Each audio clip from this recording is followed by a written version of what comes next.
Pat, you do such fabulous work, and I'm sure that everybody else agrees with me that there's so many questions you want to ask someone who's as talented as yourself. And one of the first things I guess I wanted to know was about your background and what type of work you do. Well, I was schooled in fine arts and later went into commercial art, and as I did, I also took the fine art training with me, as it sort of shows in my work. So that was basically, it was the fine art background, I think, that was so helpful, because you really need it when you go into commercial art. Some people don't realize that. So doing the commercial art work has been really fulfilling throughout the years, and I've done work for many different companies and ad agencies, and even illustrated a book or two and that sort of thing. So It's been very interesting. Sounds interesting. It's an interesting kind of job. Now, what I'm curious to know is how the idea developed to illustrate Revelations. Well, that was real interesting. It was not a commercial illustration job or a commission of any kind. Well, I guess you might say, maybe the Lord did. But no, I was asked to teach a Sunday school class at our church. And after beginning to teach, I had taught maybe a few months, and the students requested a study on the book of Revelation. And the one thing that I was always afraid to get into was the book of Revelation. I think a lot of people are. But so I prepared to study, to teach the book of Revelation. I had really brought it before the Lord, and I felt as though I should really study this and bring it to my students. Did a lot of praying about it. Yeah.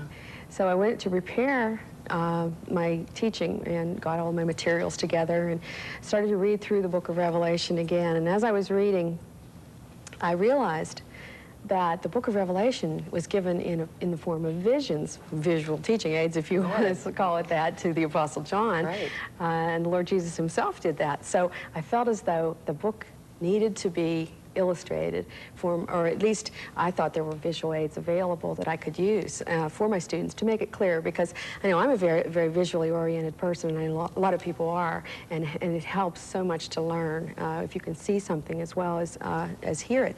So I went looking for visual aids for teaching Revelation, something that really portrayed the beauty and drama of the visions I was reading in Revelation. And I couldn't find anything, and I was really surprised, and I thought, well, maybe it was just my own problem of finding them, so I decided just to illustrate it myself, and that's how it all began. Good for you.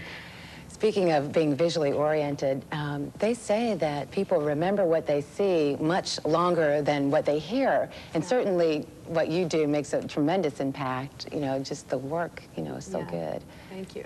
It was very, very good. I think that's true. Well, we have two parts to our brain, the left and the right, and one side takes in the things that we hear and see and read, and the other part takes in the visual and the creative part. And I think that when you put both of them together, it really kind of completes the picture, and it helps us to remember. It certainly does. Where do you do most of your work? Right out of my home. I have a studio in my home, and it's been great because I have twin boys who I've always been there when they needed me, and it's a wonderful, if you can do that kind of work out of your home, any kind of job out of your home, it's great. So I've always worked from my studio in my home, and that's also the base of our company, Revelation Productions. Oh, that's great. It's wonderful to have the opportunity to work at home, I know. What type of medium do you use?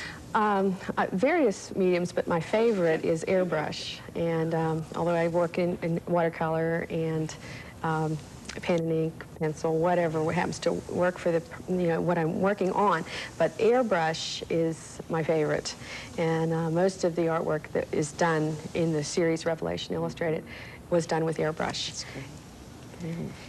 Now, I know that in Revelation Illustrated, you use the Pittsburgh Symphony rather than just use a track underneath. Why did you decide to do that? Yes. Well, actually, I hadn't planned to use the Pittsburgh Symphony, but it was a real blessing to be able to do that.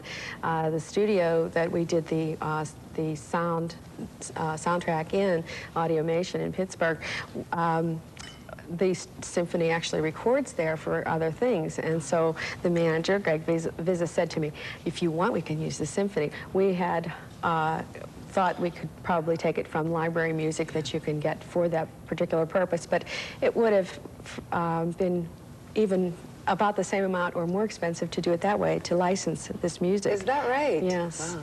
So actually, we didn't use the whole Pittsburgh Symphony. We used 20 pieces, and they did it in triplicate.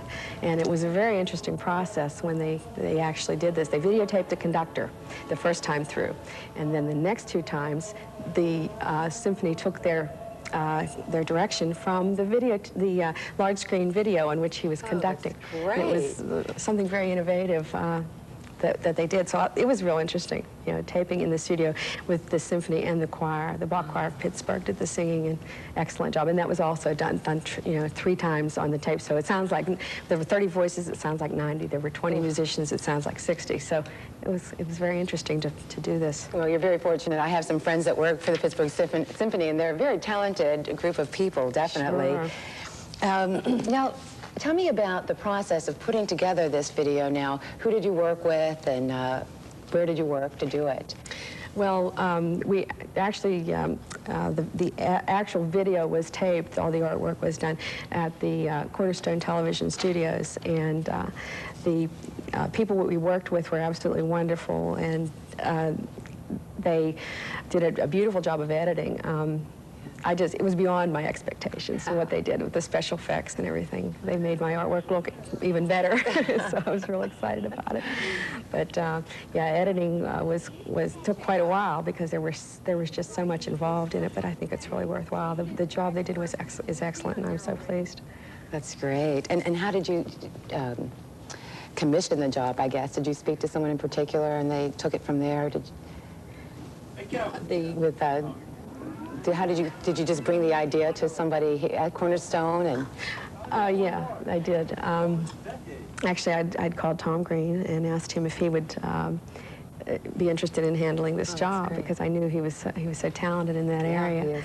And so I asked, commissioned Tom Green Productions to do the video portion of it. So worked together with Tom Green and Kevin Robinson and Steve Johnson and Steve Kaner, and good people. Good people. Boy, you're in good hands, aren't you? Now tell me just a little bit more about your business. I think that you offer T-shirts and other type of products. Right. Yeah. Through the actually. The class I was telling you about that I taught was in 1981, and from that period on, when we realized that this wasn't an isolated incident of not being able to find visual aids, we realized that many people needed these for teaching, and so from about 1982 on, we've been producing visual teaching aids and posters and slides, and now a video that can be used, T-shirts also for witnessing tool, and we send those out all over all 50 states and about 15 countries now. So it's really neat how the Lord can use something that, a Sunday school class and develop it into something. He had great plans, and I never knew it. But listen, I appreciate it, and I thank God that He used you, because you've done some great work. And I can't pull myself away sometimes, even from this video. I just had a difficult time just turning my eyes from it. It was great. Thank you. Thank you so much, Pat, and God bless you in your endeavors. Rose.